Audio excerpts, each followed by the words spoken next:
Kia ora, I'm Claire Finlayson, Program Director of the Dunedin Writers and Readers Festival. The 2019 recording that you're about to hear was brought to you with funding from a Copyright Licensing New Zealand grant and with the support of OAR-FM. This session, History's Scent, featuring Morris Gleitzman, Tina Makereti, Majella Cullinane and Maxine Alterio, and chaired by Seán Brosnahan, was presented by the University Bookshop. Morris Gleitzman's appearance was supported by the Australian High Commission. Enjoy. Kia ora tātou, e hui mai nei tēnei wā, nau mai, haere mai tauti mai rā. Good morning everybody, and welcome to this session of the Dunedin Writers and Readers Festival. My name's Seán Brosnahan. I've been chosen to chair this section, I guess, because I'm a historian, curator at Toi Otago Settlers Museum, and in that role, my job is to tell stories about Otago's past, usually by using the real artefacts of the time that carry those stories with them. Now that work has given me a passion for the nitty-gritty detail of our history.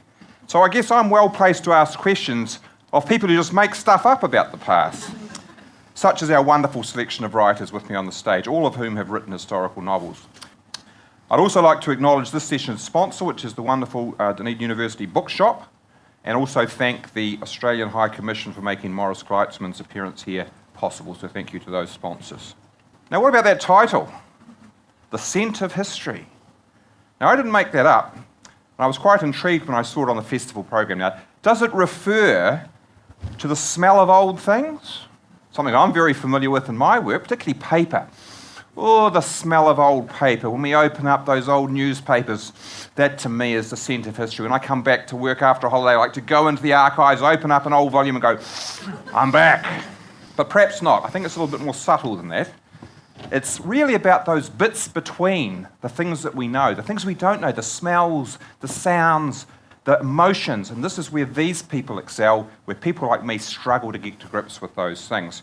But it also put me in mind of my experience in a bookshop in Auckland, where I was pulling a volume off the shelf, attracted by its beautiful cover and the topic, and then I read the opening paragraphs, and I was hooked. And I want to share those opening paragraphs with you today. It's from Stettin Station by David Downing, set in Berlin during World War II.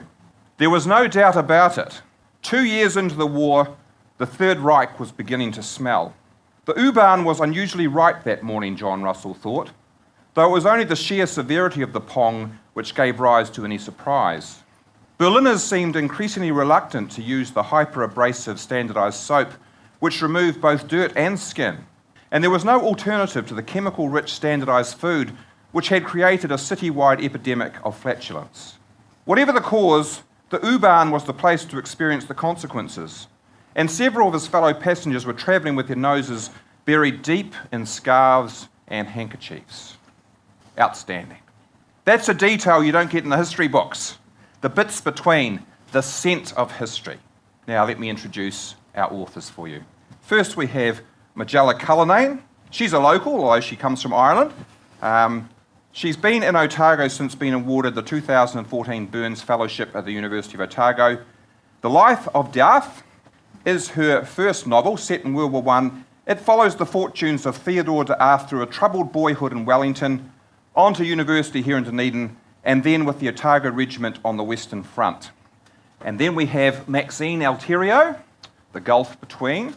This is her third historical novel, following earlier novels set in Gold Rush Arrowtown, and another which tracked New Zealand nurses through World War I. But this time, Maxine is exploring the legacies of occupation post-Second World War Naples through the prism of a failing cross-cultural marriage. Then we have Morris Gleitzman, our Australian guest, who is a vastly experienced writer who wrote his first children's novel in 1985 and is currently the Australian Children's Laureate for 2018 and 19. Many of his books have won awards in Australia and internationally, including some very prestigious German ones for the Once series about a Jewish boy's experiences in Nazi-occupied Poland during the Second World War and its aftermath. The final volume in this 7-book series is currently under preparation. And finally, we have Tina Makereti, who teaches creative writing at Massive University and has had a distinguished academic and literary career. The Imaginary Lives of James Pornicki is her 4th book and 2nd historical novel. It tells the tale of a Maori boy orphaned by the Musket Wars who embarks on a journey that takes him to London in the 1840s where he suffers various adventures and misadventures as a stranger in that strange land. Now, we've got under an hour and 4 writers, plus I'm supposed to leave some time for you to ask questions at the end, so we better get started. How exactly do real historical events or people worm their way into a writer's imagination to create fiction? Well, Emma Donoghue, who's a very successful Irish writer of historical novels, had this to say: "A single sentence from a magazine is an absolutely perfect source for me, because the perverse thing about researching historical fiction is that you want to find enough to turn you on, but not enough to overwhelm you with detail." So if I could pose the question to each of you in turn, how did you approach the particular past you've set in this story? What was it about the time and space that hooked you enough, in Emma's phrase, turned you on, to produce the characters and storylines in your novel? Well, for me anyway, it was a little bit circuitous, because it started with stories that my father told me when I was small about my granduncle, who fought in World War I, and he fought in the Somme, and he was injured twice, and he fought in one regiment called the Munster Fusiliers, and then he got injured, and then he went back, and he fought in the Connacht Rifles.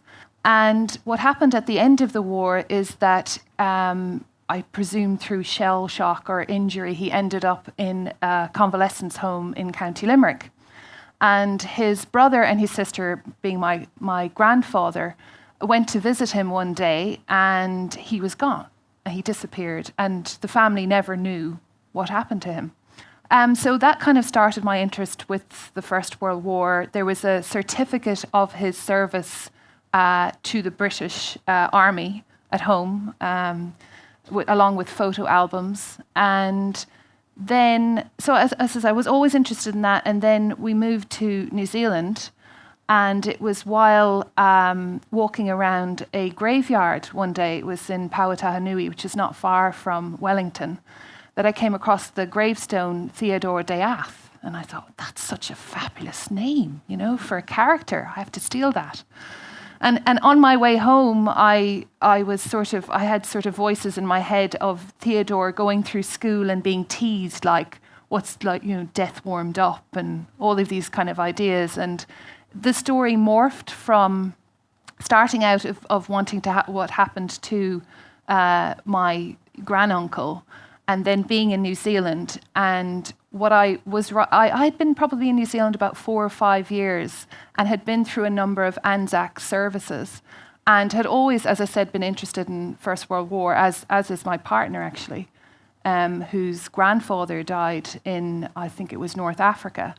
And what I realised was New Zealand there was a lot of talk and a lot of writing around Gallipoli, but there wasn't very much attention on New Zealanders and their role in the Western Front in France. And I thought that would be really interesting to explore that. So that's what started me off, yeah. Okay. Maxine. Well, this particular history, so we're talking present or quite recent past, I had no intention. I was up on a residency in a remote bay in Marlborough Sound, supposed to be writing a collection of short stories. And I was pounced upon, and there were a few events that contributed to that. So I think it was on the second night, there was this wild, ferocious storm, and it toppled trees all over the property. Now, I'm there for 6 weeks alone, very remote. And then there was an aftershock from an earthquake, and I woke, and my bed was trundling along in casters on a wooden floor, back and forward. And then the other thing, probably quite foolishly when I look back, but I'd taken a series of Sopranos to entertain myself on my laptop. And the other thing, down in the room that I was writing on, there was this really intriguing set of photographs, 1950s, early 1960s, and I had been looking at them. And so I woke up this morning And maybe there was a connection to a very early marriage I had to a man from Naples, but I wasn't aware of that at the time, that I was thinking along those lines. So I woke up in the morning, I had a cast of characters, I had the time frame which reflected the photographs, and I had a provisional storyline, and I had the ending of the novel. And so I just pushed aside my short fiction project, even though in my application for this residency I was to be working on it. And I just went into a novel frenzy, and I wrote a few early chapters, made notes for others, started to realise that perhaps I was trying to make sense of the impact of the rise of fascism and the Second World War in Naples on the civilians. I was very interested at this point, and we talked about the nurses, very much, the doctors and nurses, but I wanted to know what happened to the civilians after the war. And if you think about Italy, it was the most, in Naples in particular, it was the most bombed city in Italy during the Second World War. And the years that followed were extremely bleak. It was very, very tough. Like over a third of women turned to prostitution to feed their families. When the departing occupied forces were about to leave, the Americans were coming down from the south, they threw dynamite into the water pipes and to the sewage. And so you had, tremendous illness, hunger, poverty, and it's taken a long time for Naples to recover from that, and you still see evidence of those years. So I came home and I was committed to writing that story. I was really compelled, although it did take me, I have to say, 6 years to actually write it, and maybe that was partly because of the connection with my past, and I wanted it very much to resonate with outsiders like me, but insiders too, because of that connection. And so I kept pulling back, and it was only when I decided I had to forget about everything and just write the novel for myself, and going to Italy also helped, to Naples. We'll talk about that later. But it was literally a dark and stormy night. It was a dark and stormy night, yes. Quite a strange experience. Morris. I wanted to write a story about friendship and its capacity to sustain young people in uncertain times. I thought a good way to do this would be to take a friendship between two young people and place it in the middle of the most unfriendly human behaviour I could countenance on a vast scale, and that, of course, meant wartime. And I didn't need to make a list of possible war candidates because I have a family background of a non-involvement, I guess, by my paternal grandfather, who left his family home in Krakow at the very beginning of the 20th century, went off travelling, didn't ever return to Poland, and therefore never saw the extended family he left behind there because they were all killed by the Nazis. And I didn't actually realise that this autobiographical dimension to the story was so important to it until after I'd written the first book. What I was focusing on when I decided to write a story for young people of friendship in wartime, I knew from years of talking to many children in the different countries my books are published, about history in general and about World War II and the Holocaust in particular, that most of the young people who would read this book wouldn't know anything about the Holocaust. So I knew it would be a journey of discovery for them. So I decided to structure the first, I thought it would be the only book at that stage. I'm not one of those hugely organised people who plan a 7-part series in advance, although I have noticed that that can be very remunerative if you're able to do it. But I knew that I should structure the story so that it would be a journey of discovery for the young main character. So Felix, the 10-year-old Polish Jewish boy, we meet him in a Catholic orphanage in the mountains where his parents left him 4 years earlier. They were able to, unlike many of their contemporaries, they were able to see the writing on the wall. And he assumes they've been off as booksellers, doing international book-selling business, and will come back and pick him up. So the story starts with him running away from the orphanage to find out why his parents are so late picking him up, and gradually discovering, but only slowly, the terrible things happening in his country. And it gave me the opportunity to also explore many of the ways we use stories, not just in our literary lives, but also in our communications between each other, but perhaps most importantly, in the way we mediate and control how much of the world we take in through the stories we tell ourselves. And Felix is able to protect himself from the full realization of what's going on and its potential impact on him as a young Jewish person, and also its likely impact on his parents, who he has to eventually accept he's probably never going to see again. Okay, thank you. Tina? Kia ora.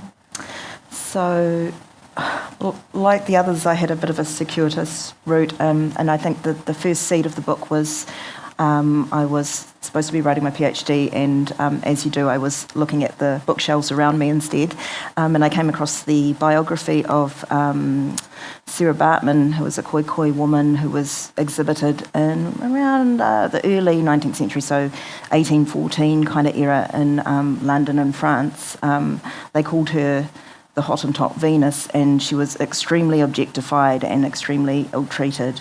And I was struck by how, as a Māori person, an Indigenous person who's interested in history, I did not know anything about this particular history of the exhibition of humans, although there was something familiar about it. And I thought, what would she have seen and what would she have thought? Which, of course, even in the most meticulously crafted biography, we can't actually know. So that was in my head, and then sometime later, I was still doing the PhD, I went to a colloquium about Māori who travelled. It was called Makereti, Māori who travelled to Britain, mainly in the 19th century, a little bit before the 19th century, and a little bit afterwards. And I came across a few stories, and there was one young man. He was a man called James Pomare, actually, who was taken to the UK by George French Angus to be exhibited alongside his etchings of the first etchings ever made, the first drawings ever made of New Zealand houses that was taken to be exhibited in London. And I thought that's the kind of story I can tell. I can understand. I can try and get inside what someone like that would have seen. So that was the two kind of sparks, and I didn't want to appropriate or take in any way a real person's story. So I made up a character who went through some of the same things, being picked up by an artist. Nobody knows how this happens, so it was all complete fiction. It's all me making it up, and being exhibited. And what did he see when he looked at London? One of the key things for me was to exhibit humans as quite a barbaric act for me. And so when Angus's book was actually called Savage Life and Scenes in New Zealand and South Australia, and I thought actually what the young man would have seen would have been quite savage to him, the way UK society worked. But I didn't want it to be so. I mean, it's obviously not black and white, cut and dry. So this young man is also very much in love with the culture that he goes to experience. He loves writing and reading, and actually, if you read anything about the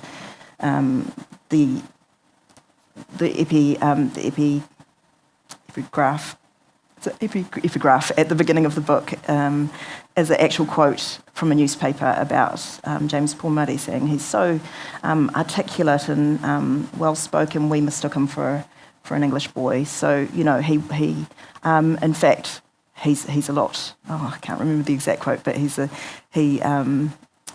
lot better presented than many English boys we know of. So that was the spark for it. But I do have to say, in the historical project in general, I don't really think of what I'm doing as writing historical fiction. I tend to think of it as understanding how history works in our lives now, so that history is always living. And this particular project was about the commodification of humanity and the way we treat everybody only by what they're kind of worth through their labour or through their oddness or through their whatever they have. And I think it probably started before Victorian London, but Victorian London, there was this great burst of, I guess, capitalism. And so it's really, I think that's why the character is directly addressing the future. And in Where the Reko Who Bone Sings, there are 3 storylines, including a contemporary storyline, because I'm trying to say through fiction that there is no past. It's all with us. We're still continuing to live out these ways that we might have created back then, but and how do we understand why? I mean, it's kind of like what Morris said. How do we understand what we're going through today if we don't remember that history? And I certainly had not understood the history of human exhibition. So, right. Well, thanks very much. That gives us a good idea of what it was that grabbed you and took you down this particular rabbit hole, as we've talked about the rabbit holes of history. But in going down that rabbit hole, how rigorously did you engage with the historical sources to enmesh your fiction into what might be described as the reality of the past? How did you marry that imaginative exercise of following your narrative, weaving the real and the unreal together, balancing the research you've done with the creative input you add to it, and did your research ever become a burden to you in trying to tell those stories? And that's a bit of a package, but it's that nature of engaging between the two things, the real and the unreal, the embedded story, and your creative input. Majella. I did about 6 months probably reading about World War I. I was particularly interested in the letters, so I was interested in the personal experiences of the soldiers, which I thought would draw me in. I wasn't necessarily, fascinated with particular battles or regiments. Mind you, I did have to put up a wee diagram of units and military units and regiments and all that, because I couldn't remember half of the things. So I was sort of more interested in, I guess a bit like what Maxine was saying, was on the family's experience of war and what it does to an individual. I was also very interested, I guess because I'm what we'd call in Ireland a blow-in, which means I'm not from New Zealand. So at the stage I'd been in New Zealand for about 5 years, and I didn't feel completely comfortable writing from the perspective of a New Zealander. So I decided to choose a character that was half German. And so his father was a New Zealander, his mother was a German. There's also an Irish character later on in part 2 and part 3 who becomes a good friend. And I was very interested in the experience of Germans in World War I, and also their experience in New Zealand, having German names, how they were often, attacked and used as scapegoats. And I wanted to look. I wasn't interested particularly, as I said, in battles. I was more interested in looking at a person who was between two cultures. So obviously had a kind of a loyalty to both, and interested in really finding out on a basic kind of individual level of, and I think this is what kind of my biggest question, what I was trying to find out is, or look at was how, a person who comes from a small town in New Zealand is suddenly expected to put on this uniform and to, go into battle. It doesn't matter how much they're trained, because they did get extensive training, both in New Zealand and also when they arrived in the UK. And they're just suddenly expected to go out and kill people. So I was quite interested in, like the characters who also were in Theodore's regiment in the Otagos, who were, teachers, farmers. He was a scholar, so he was more interested in, texts about, the underworld, like the Inferno and Milton, and then suddenly he finds himself in this, this hell on earth. So regarding how much research, a lot of research, was I ever burdened by it? I think most people are. I mean, I think you have to get to a point where you say, okay, I can't read any more of it, because it's actually very heartbreaking. A lot of it, I mean, I think I said it to you on the gala night, because it's Mother's Day today. One of the things I came across over and over again when reading the letters or the witnesses of soldiers who had watched their friends who were 18, 19 years old dying in front of them was how many of them, and it still gives me goosebumps, how many of them asked for their mum. Where, I want my mum, and that's what I was really, really interested in looking at. So. Well, there's a couple of things I just want to ask you about, some real things that you reference in your book, but you sort of shift things around a little bit. So the story of Nimmo, the New Zealand soldier that did have a German background and who's the only New Zealand soldier ever known to have deserted to the other side, or did he really desert? You reference him and you sort of link Theodore's story to his in a way, but you also have the professor of modern languages at Victoria University who really was harried out of his mission. You've shifted him down to Otago and made him Theodore's grandfather. So you've sort of taken some real things and played around with them a little bit. Yeah. For sure.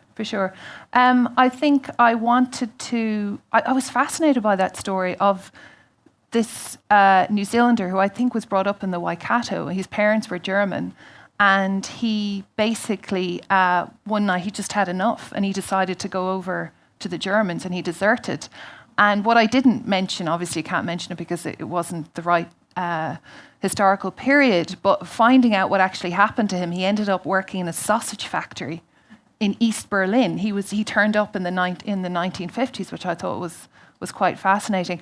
The professor character, from the start, I'd been reading about how German New Zealanders were sent to Somes Island, and I was particularly struck by this man who was a naturalised New Zealander, probably because I was maybe thinking, I'm going to become a naturalised New Zealander, and he had been in the country for 20, 30 years, and a lot of his colleagues had fought for him to stay on, but, the vitriol against Germans at the time, or anyone with, it wasn't just Germans, Hungarians, anyone who was, had a different name, was so strong that he ended up being put on the island. Yeah. Maxine.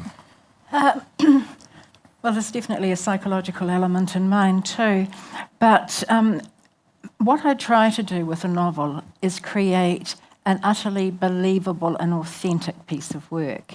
And so in terms of research, I sort of go for the immersive method and 2 stages.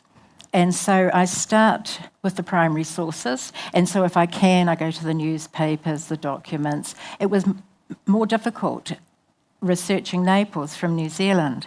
So what I did, I went to the literature that was written at the time by Neapolitans. And I was lucky enough to find this wonderful little first edition of a book called The Bay is Not Naples in English. And it's written by Ana Maria Ortiz, and it was published in 1955, and it was a fantastic resource. So she kind of put me into that place. A bit later on, I read Eleni Ferrante's Quartet. I already had I was on about draft 4 of the novel by then. And then I just kept on writing until many drafts, until I knew what it was that exactly I wanted, the information I exactly wanted. And then I went into that second immersive stage. And I read the work of outsiders at that point. So, for example, Shirley Hazard, a wonderful Australian novelist who died recently, but lived mainly in New York and also had a home in Capri, an island off Naples, and went back and forward with her husband, photographer Francis Stegmuller, to Naples a lot and loved the place. And you've got to remember that, there was a lot of people who were a bit sniffy at Naples. It was sort of down south, it was full of pickpockets. You had the Camorra, so a mafia-type organisation. I'd heard some pretty scary stories about it myself. And so I read widely at this point, and then I started to take notes, only then. When I was first reading from the historical texts and reading Ortiz's work, I just wanted impressions. But in the second stage, I made a timeline of all the events that happened in Naples around about the period that I was writing on. So if Vesuvius had erupted and spilled a bit of ash, which it does from time to time, I needed to know that that happened. So that's where the authenticity comes in. But with my character, it's a first-person narrator, Giulia. She's a young, naive, quite privileged woman when she meets Ben Moretti, an older Italian businessman in London. And they have a very happy life together for a while until Ben's brother phones and says, you need to come back, we need to look after the failing matriarch. So Giulia thinks that Ben's family is going to be very much like her own family, loving, warm, authentic, generous, and what she finds is it's a very different situation. So she's out of her depth, she has no support, she has no access to money, which wasn't unusual in those days, and she's treated, well, she is an outsider, but she's treated almost like a skivvy by the family. And even though she's got quite fluent Italian, she can't speak Neapolitan, so she's excluded again from a lot of the conversations, and she starts to feel very much out of her depth. And I was playing with the idea that when we're in a culture that's different to our own, when we're in a situation that we can't pick up all the nuances through language, we can start, and we're quite emotional, we've got that heightened level of emotions, we can start to wonder if what we're seeing and thinking is true or not. And so I was playing with that. And I'll talk a wee bit more about that kind of thing later, but yes. You did go to Naples as well, though? I did, and I will tell you about that because that made all the difference. All right. Okay. Morris?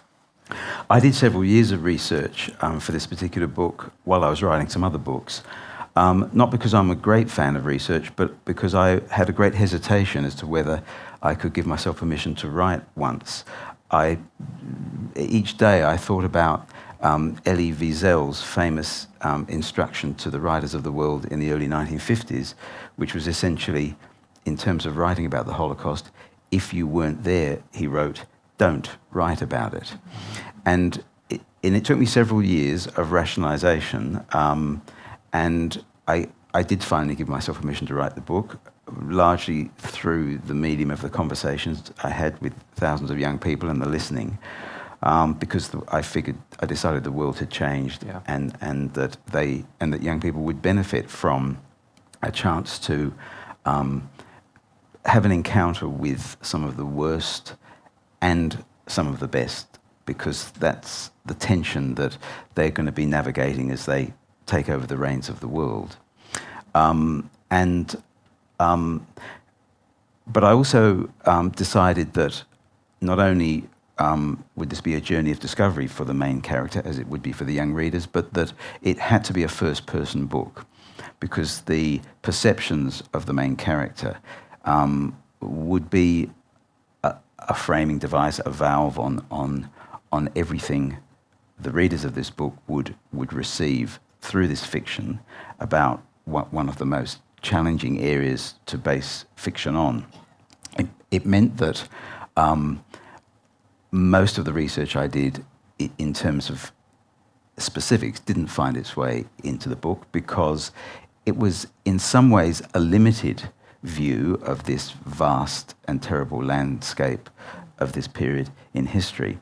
And I became aware, as I was writing the book, that there's a bit of a paradox, I think, with the information, with the facts and the concrete elements of research that we put into historical fiction, because I started to realise that what I felt would make this particular part of our human history most real and most credible to at least my young readers was not so much the architectural details of what had actually happened and when and where, but the emotional responses.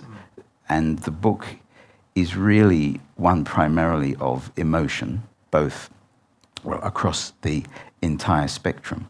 And once the book was published and I was able to talk to and listen to a lot of young readers, this really confirmed that slightly paradoxical notion that sometimes it's what we leave out which helps create the power and authenticity of historical fiction. So there's sort of a deliberate vagueness I noticed in it about the geography. You know, Felix never seems to know exactly, he never mentions where we are, but there's also a specific historical character that you draw into the picture. Talk about Janusz Korczak, who becomes yes. the character Barney in your story. Well, first, yes, the vagueness of geography was entirely intentional because I knew from the experiences of friends who'd written historical fiction, that there's a whole army, and God bless them because they keep us honest, but there's a whole army of readers out there with their red pen poised. And should you make the mistake of mentioning that that somebody lives at, that your character lives at 97, Kowalski Street in a particular city, and they will be on the internet saying, "You foolish writer, that the numbers only went to 93 in that particular street," etc. And life's too short to have endless correspondence about books on that sort of level. But also, I think if you can strike the right balance between specificity and not, then you're freeing your readers as well to not get bogged down in unnecessary detail. What's the second? About Janusz. Oh, yes. One of the real catalysts for me was a chance encounter in a second-hand bookshop with a book called King of Children. I guess I picked it up because it had children in the title, and when I read the blurb, I saw it was the biography of a children's author, Janusz Korczak, who wrote it started writing in the early 20th century. He was also a paediatrician and a broadcaster. And he ended up, during the years of World War II, helping to run an orphanage in the Warsaw Ghetto for a couple of hundred Jewish kids. And what struck me most was that at the end of his life, when the Nazis came to clear that orphanage out and take all the children and their adult carers off to Treblinka to be killed, bystanders, and one always wonders if this is apocryphal, but the Betty Jean Lifton, who wrote the biography, had obviously done her research, and bystanders in the railway yard where the children were to be put on the train observed or spoke afterwards that they saw a Nazi officer go up to Janusz Korczak, look at his identity papers and say, "I know your name. My kids back in Germany, they love your books." His books were translated all over Europe. I couldn't, if my kids ever found out that I'd sent their favourite author to his death. So you can go, clear off. And the kids are standing there, and he's the closest thing they've got to a father, and he knew that if he walked away, they would try to follow and they would be beaten to the ground. And he also knew what lay ahead of them all, and he couldn't bear the thought of them standing in that gas chamber alone. So he chose to go with them.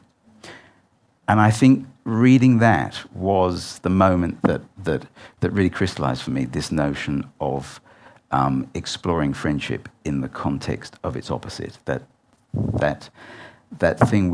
capacity we all carry with us to, under certain circumstances, we never know whether we would do the best or the worst or somewhere on that spectrum between, which for young people, the age that I write for, young people are starting to think for themselves and really lay the foundation of their personal moral landscape. I think it's really useful to have some real life examples. And although I too didn't feel at all qualified or able to write the literal story of Janusz Korczak, in my author's notes at the back of the book and in much talking I've done about that story, I've made it clear that I very much hope that my young readers will use this piece of fiction as a jumping off point to make contact with some of the real voices, the Holocaust survivors who are just tenuously still with us, all the voices recorded in diaries and letters and archives, and to read about people like Janusz Korczak. Now, Tina, kind of opposite in a way, because your book is very studded with real facts and real places. And I admit, I'm one of those people that when I read the book, I have my iMaps and Wikipedia, and I'm checking it out, swirling around three-dimensionally around Dorset Court, saying, oh, yeah, one of these buildings. I love that. So you took the opposite approach in a way. No. Well, I had never been to London, and I was going to write a book set mainly in London, and I was terrified. And so I spent a long time with that map, and I did actually. I found there's some very beautiful maps of London, and at one point I don't know what the particular map is called, but it's the streets of London in it's not far from the book, it's like 10 years, which is still bad because the streets were moving so fast at that time. They were built by private people, businessmen would build streets and things, like it wasn't all public works at that time. So I did try to be as precise as I could with and so it took up a whole wall because I think it was like 4x4 pieces this big that had London, because I didn't know London at all, and I knew, so James Pornicki meets some young people who are a bit mischievous, and they kind of have a good time as young people do, and luckily for me, London is as walkable as it was in my head, so I did the map research and I found some letters, and it wasn't papers past, I think it was actually, I don't know if you can get this online, but the National Library has the British papers now, and you can find, there was one letter that I found that had the address of the artist so it's still made up, but I thought, I was scared of the red pen people, knowing how little I knew about the actual London. So I did actually look at maps a lot and read. And the same with the institutions that you reference, the Colosseum and the Regent Yeah, Park I found Zoo this wonderful book, which was only available in a weird kind of facsimile, kind of photocopy. It cost a lot of money to get one from one university reproduces it, and it's called The Shows of London, and it was written, I think it came out in the 1970s or something, and it's extraordinary history. Too much for me to take in. It was a great pleasure to immerse myself in that world before it became a burden, and then I was just, the terror never really went away. So at that point I had to give myself permission to let all the research go to a certain extent and just keep the bits I needed. And I was the same. There was a lot of stuff, first-person narrative, there's a lot of stuff I knew that made up the world, but the character's not going to notice those things and talk about them, but I needed to see it. So there was, I'm going to forget, she's named in the back, but there was a wonderful domestic historian in London who would talk about what the rooms looked like and what time tea was, and just down to the nitty-gritty of what would he have seen when he walked into a room. He's not going to say, I see all these things, but I needed to see it. So it was an actual real movement between the things that we know and me being able to make the imaginative leap. It's almost like I needed to be able to walk into the room, and then I could, if I knew enough, I could let go and make up the story. And then, of course, I had to go to London because there's just no way you can write a story about a ridiculous idea of London having never been there. And there's silly things, like I didn't know that London is all bricks. Like I had read that, but I didn't know what that looked like visually. And so a lot of a city is still very much, you can see the history in the buildings. It's actually, if you're looking for the history, it's like walking through two cities at once. There's ghost signs. There are people that spend a lot of time just, I guess, I don't know what you would call it, urban archaeology or something. Yep. They're just, if you look up London, there's a website called Look Up London, which is just about what happens if you actually look up when you're walking the streets. And but yeah, I would just walk from Southwark, which was the bad part of town, to to where were we? Marylebone. Yep. That's how you say it, isn't it? So I didn't even know how to say things, and I just went there and spent hours and hours walking. Right. Now, the same with Morris. You've been to Poland. You walked around. Yes. And you talked about Naples, going there. Did you go to the Western Front? No, but just you No. walked Dunedin. No, actually, I have a section in the book that's set in Heidelberg, and I've been to the Frankfurt Book Fair. Right. That's about as close as I've got to Germany. And I thought, oh, it'd be lovely to go to Heidelberg because it looks amazing. Yeah. But I was like, I can't afford to go to Heidelberg. Yeah. So I just looked at loads of YouTube videos. Yeah. And I found, like, as you were saying, sometimes with the research, if you're stuck, you know, and you're hearing details about trees, or there's a particular bridge, or there's a particular thing, you're like, oh, excellent. I can, you know, you end up Yeah. using that. I mean, So. I hadn't gone to Barbados, and there's a Barbados scene, but fortuitously I ended up in Jamaica, not of my own design, and that made all the difference. It's a different place than Barbados, and actually much further from Barbados than I understood, but just to be able to be in the Caribbean, really. But yeah, I had to make up. I still feel like one day someone's going to come up to me and say Barbados isn't like that. I had a couple of hours in Naples. I found it very scary. What? Well, I actually loved it, and strangely enough, it felt familiar. And I don't know whether that was because I was married to a person from the area and lots of friends, and I had a bit of the language. But I had the good fortune, and nothing was planned. I was 5 weeks in Italy, and I was travelling with a friend who's Irish and had come over from the UK. And when we got to Naples, we'd arranged accommodation. It happened to be on the seafront. And the next morning, we joined a little tour around the historical parts. And the young woman who was taking that tour, her name's Monica, she was really intelligent. The tour was great. We went to all sorts of places that we mightn't have found by ourselves.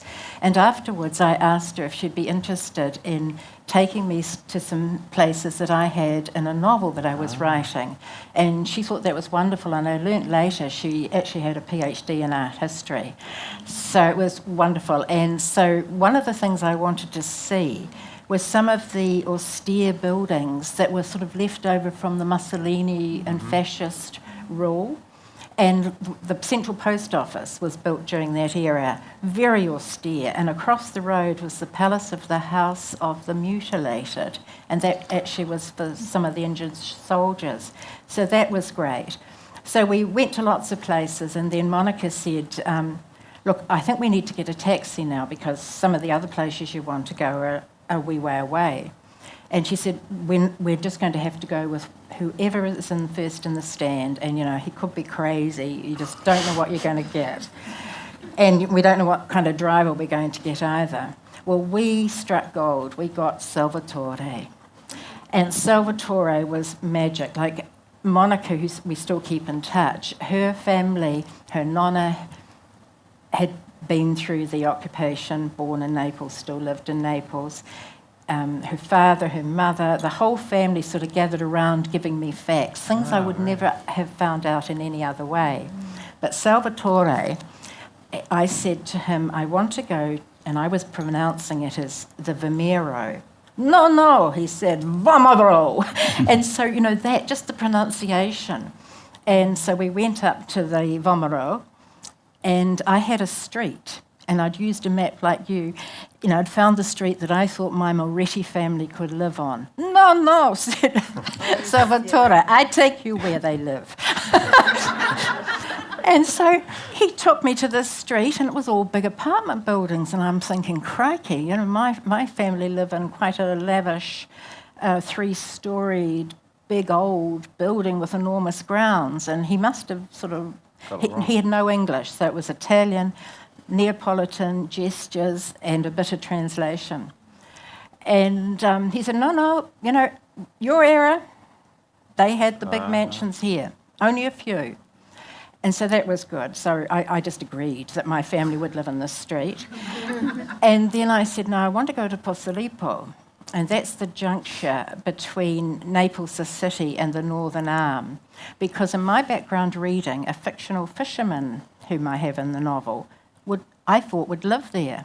No, said Salvatore, we go to St. Lucia. Now, how would I have found that out? That was where the fishermen lived, in a poorer area of Naples. And so those kinds of things kept happening all the time. And a bit later on, I asked him if he knew anything about football, soccer. Oh yes, his 2 sons played. So he said, "I tell you everything." And so he told me all about soccer, football. And I have a child in the novel who plays. So that was really, really handy. So you had the real McCoy, the local informant, locked you into the detail. Absolutely, but not only that, he then said when we got back to the hotel, and I'm not going to do it in Italian, "I, Salvatore, are in your novel." Yes. Thought he was. And yeah. I thought, oh yes. And I said, "But Salvatore, you weren't even born in the 1960s. He said, "You make up I was there." Yeah. Very good. And I have. He's Salvatore who takes the family from the railway station up to the Vomero. He's very happy. All right, we're nearly at the end of the session, and I've crimped it up a bit, I'm sorry, but now's time for questions from the floor. You got your hand up first, you were first. So it could either be to an individual author or a general question, but if it's a general one, we probably only get 1, possibly 2 in. So there's a microphone coming forward. Your question. Can I ask Tina and all of the others, one of the things when I'm reading historical fiction that often sort of grabs my attention, either in a good or a bad way, is dialogue and hearing how people talked and sort of zoning in to getting people talking in a way that doesn't sound sort of like a, Downton Abbey. So how do you get a naturalistic historical dialogue conversation? How do you get a voice? You can only research so much. Yeah, that's right. And it's kind of, you can't do the oldie timey voice. Like I tried that, and it's so Contrived. Yeah, contrived. So someone say contrived. I said contrived. It's contrived. And I realised, that what I think of as the way people talked in the olden days is actually out of TV shows and novels anyway. So we don't actually, like, I know we know a certain amount, but I don't know. I don't have a good answer to that, Lawrence. It's an approximation. I think some of the stuff I was reading, I definitely picked up a rhythm of that and a certain wordiness that we don't have, and that was kind of really fun to imitate. And so I thought, but then as we were going through the editing process, it was like, are we being too wordy here? Do we pull it back? And then as the novel went on and life got a bit more difficult, I started letting the voice become more fractured, and it was a much more emotional voice at that point. So not so mannered. So I kind of enjoyed playing with the manner, but I don't know if I got it right. I've given it to Londoners now, and they don't seem offended by it, so I'm thinking it's okay. The other thing is when you're as a English speaker, not you necessarily, writing people speaking in a language other than English, so Polish, German, Italian. How do you capture that language without it being kind of bad waiter kind of language? Well, I think you don't. I realised from talking to kids for a long time before I first wrote fiction set in the past that there was a widespread assumption by younger people, and probably not so young people too, that because the way we receive people from the past, they look different in all sorts of surface ways, and often black and white or only in oil paintings, whatever. There was an assumption that people were different, and one of the things I wanted to write about was that people weren't different back then in the essential ways. And because I think spoken language is a very transient thing, it's to do with regions and it's to do with cultural changes, and it's a brave author who puts all their eggs in the basket of the way people talk in a particular place at a particular time. I think that the way we really speak primarily is our internal dialogues, and they, I don't think, have changed for millennia. And so I just took the approach of having my characters speaking to each other as they would internally.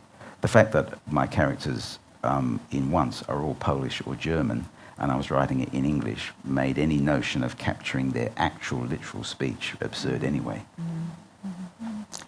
I probably did something very similar, because I think we have to be true to the voice of our narrator.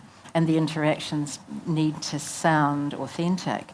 But I did sprinkle a few Neapolitan phrases that Salvatore taught me.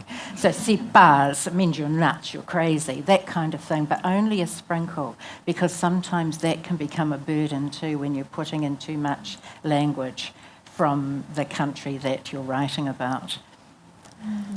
I think with the only, I kind of think of language, I suppose, in different ways, but when I was doing the Kiwi soldiers, I just read letters and how they would have spoken to each other, and also got New Zealanders, like New Zealand family, to kind of check that that would be okay. When I had the Irish soldier, didn't have a problem with that. And then when I was, there were parts when Theodore was talking to his German grandparents, I just, kind of like what you were saying, I didn't want to draw attention to it. So I didn't, you know, because I'd read a lot about, you know, people who, if you draw too much attention to it, it can really irritate the reader. It can be very, very off-putting as well. And it also can be possibly condescending too, so you have to be very careful with it. So my sort of go-to was just trying to make the dialogue as natural as possible, more about rhythm than as in like translation, this is how a German person would sound, or yeah. Thank you very much. Great question. One more, perhaps. Anyone else got a question? Emily? Is it on? Yep. Jumping off what Morris said about the Elie Wiesel quote, and also Tina talking about the past being with us, and I was thinking there's a growing field around inherited trauma. How do you, now that your books are out in the world, navigate ownership and permission and appropriation going forwards? Have you had any thoughts about that? That's great. That's a last question that will require 3.5 hours. That was your reply. That was excellent. Yeah, I'm always about admitting my position and my lack of knowing. And also, yeah, that you're on. The thing I love about fiction and why I go to fiction rather than, you know, I've worked in museums. I've looked at history. I've studied anthropology, and all of those things required me to be more sure about the past than I'm actually. Well, not necessarily museums, but than I'm prepared to be. I don't believe there Don't is spare a our single. feelings. What's that? Don't spare our feelings. No, I mean, I think museums are in the same space where you can be. You can say this is the way it was, or you can say, actually, there's a story here, and this is what we think, or here's a narrative. Fiction writers take it further than that. But I'm always, I don't believe that I have the one story or I have the right story. I'm exploring what one or a set of characters might have felt in a moment, and I think others might have a different response, but I'm not pretending to own things, and I'm happy to be uncomfortable or discomforted by what I'm doing, and because that's one of the purposes, I think, of fiction, is to actually ask questions more than give answers. Yeah. And with the inherited trauma, my understanding is that's quite a new field of epigenetics, and it is something that I explore in my novel without truly being aware of it until much later on. And strangely enough, I'm about to write an essay about it, and that's sort of looking back at the novel and thinking about the family and the evidence of inherited trauma in that family and the implications. But again, you know, it's my made-up family, exploring it just for my curiosity. And yeah, I think we just have to be true to our characters' voices and our characters' experiences, and we can't speak in a general way on such an enormous, deep and significant topic. I'd agree with Tina. I think a lot of the time you're just trying to find answers that could even be to do with your own personal history around that history. And I think it's also, I also remind myself as well, you know, you're talking about getting down the research wormhole, is that it's historical fiction, you know, that even though there's of course it's a scaffolding of history, And I also do worry about the people who, with their red markers, kind of going no. And this is why I was quite generic with like Mars, it was generic with names or didn't give specifics, because I was worried about people saying, actually, no, that wasn't there, or etc.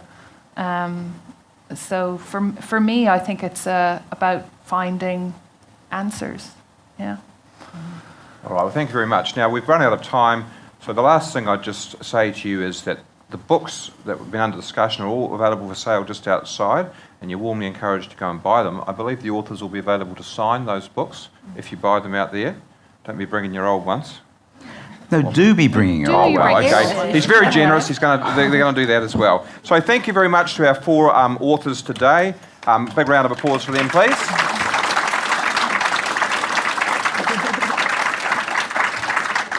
And I hope we've gained some valuable insights into that interesting intersection between fact and fiction, history and the made-up stuff, which is so enlivening when we do try and engage with the past. It's not all about the boring facts. It's also about those less tangible things, the sense of history. Thank you very much.